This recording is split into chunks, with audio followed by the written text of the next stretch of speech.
اس حدیث کا نام حدیث قصہ کیوں ہے؟ اصلاً یہ لفظ نکلا ہے اصحاب قصہ سے۔ اصحاب قصہ کی خبر کو حدیث قصہ کہتے ہیں، اور اصحاب قصہ کا مطلب پنجتن پاک علیہم الصلاۃ والسلام کی طہارت کا اعلان۔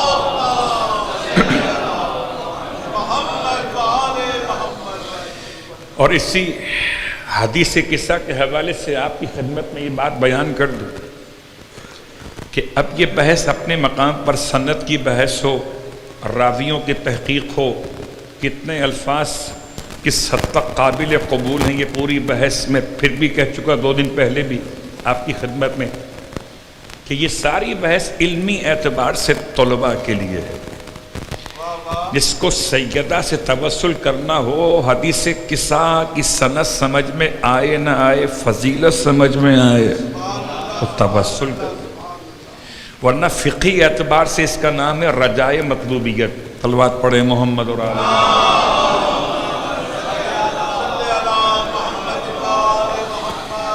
آیت اللہ بہاؤالدینی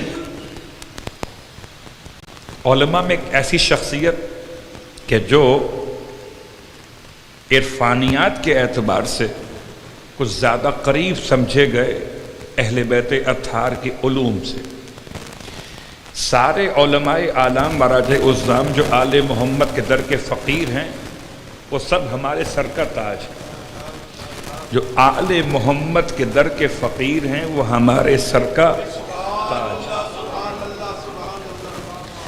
اور اسی میں سے ایک وہ شخصیت، بڑا مشکل وقت تھا جب صدام نے سرزمین ایران پر حملہ کیا تھا، اور سرزمین ایران پر خاص جب قم کے اطراف میں بمبارمنٹ ہوتی تھی۔ بہت غور کیجئے گا، آج کے حالات میں حدیث قصہ کو ہم ہوا میں اڑا دیتے ہیں، اس زمانے کی بات کر رہا جب صدام کا دور ہے اور صدام کی وجہ سے ایران پر بمبارمنٹ ہو رہی ہے، اور بمبارمنٹ ہوتے ہوتے قم کے اطراف میں واقعات پیش آ رہے تھے، تو لوگ اتنا پریشان تھے، مشکلات میں تھے، اور روتے ہوئے آغائے بہاؤالدینی کے پاس پہنچے، آیت اللہ بہاؤالدینی، اور ان سے کہا کہ کیا کیا جائے، قم کا اطراف بھی محفوظ نہیں رہا ہے۔ تو کہتے ہیں کہ انہوں نے تاکید فرمائی کہ حدیث قصہ کی محفل منعقد کرو۔ حدیث قصہ کی محفل منعقد ہوئی، اور اس کی برکتیں یہ ظاہر ہونے لگی جو ویسے تو سمجھ میں نہیں آئی۔ بمبارمنٹ رک گئی، ایسا محسوس ہوا جیسے ہو نہیں رہی،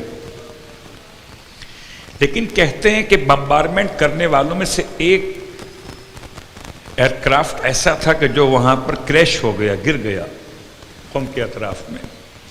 جب اس کے پائلٹ کو جو زندہ بچ گیا تھا اسے گرفتار کیا گیا تو اس سے پوچھا گیا، عراقی پائلٹ تھا، اس سے پوچھا گیا کہ تم کس طریقے سے قم کے اطراف بمبارمنٹ کر سکتے ہو؟ اس نے کہا کہ نہیں، اب کیفیت الگ ہے، کل سے پہلے تو ہمیں قم دکھائی دیتا تھا، پتہ نہیں آج سے کیا ہوا ہے،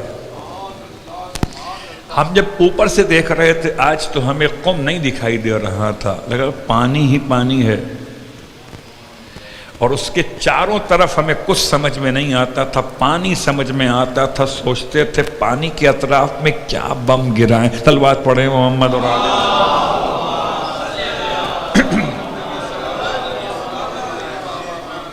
تو دیکھیے بات یہ ہے کہ میرا اور آپ کا عقیدہ کیا کہتا ہے، میرا اور آپ کا وسیلہ کیا سمجھاتا ہے۔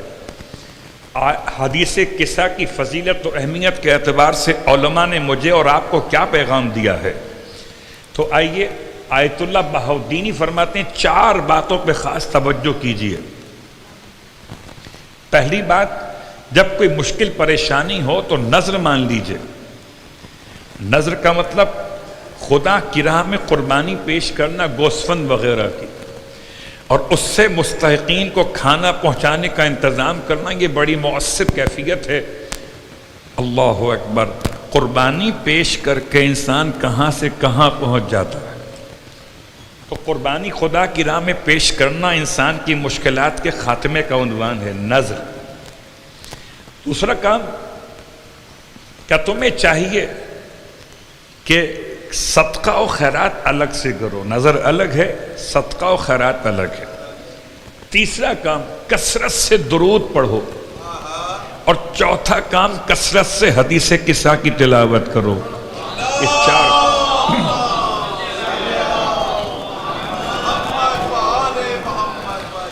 یہ چار کام، جب بات چار کی آئی تو دو باتیں آپ کی خدمت میں اور بیان کر کے اپنے عنوان پر واپس لوٹاتا ہوں۔ حدیث قصہ کے حوالے سے بہت سارے واقعات ہیں۔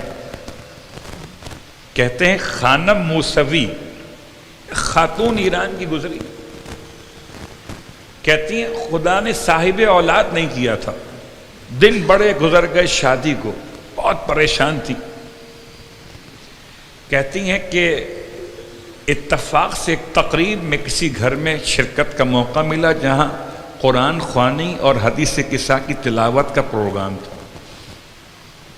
وہاں پہنچ کر حدیث قصہ کی معنویت میں ایسا کھو گئیں کہ اندر سے دل نے کہا کہ اگر یہ ذکر آل محمد میرے گھر میں بھی ہو جائے۔ ہمارا مسئلہ کیا ہے کہ ہمیں ترجمہ آتا نہیں ہے، اور مولوی صاحب عربی چھوڑتے نہیں، صلوات پڑھے محمد اور آل محمد۔ بسا اوقات تو یہ ہو جاتا ہے نا کہ درود کہاں پڑھنا تھا اور ہم نے کہاں پڑھ دیا۔ درود کے مقامات گرچہ اپنے طور پر اختیار کیے گئے ہیں، ورنہ انسان جہاں چاہے درود پڑھ سکتا ہے۔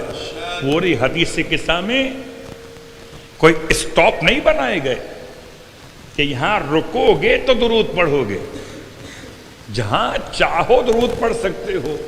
اور جہاں فضیلت آل محمد سمجھ میں آئے تو درود کا تقاضا تو اور بہتر ہو جاتا ہے۔ تو ایسے میں خانم موسوی کہتی ہیں کہ میرے دل میں کیفیت تھی، میں نے صاحب خانہ خاتون سے التماس کی کہ اب یہ پروگرام میرے گھر میں چاہتی ہوں منعقد کیا جائے، اور 40 ہفتوں کے لیے میرا نام لکھ لیجئے، جب آئندہ 40 ہفتوں تک حدیث قصہ کی تقریب میرے گھر میں ہوگی۔ کہتی ہیں یہ میں نے اپنے گھر میں آغاز کیا، ابھی 5واں ہفتہ گزرانا تھا، خدا نے مجھے خوشخبری اولاد نصیب فرمایا۔ یعنی وہ آثار حمل 5 ہفتے بعد خدا کی طرف سے حدیث قصہ کی برکت سے۔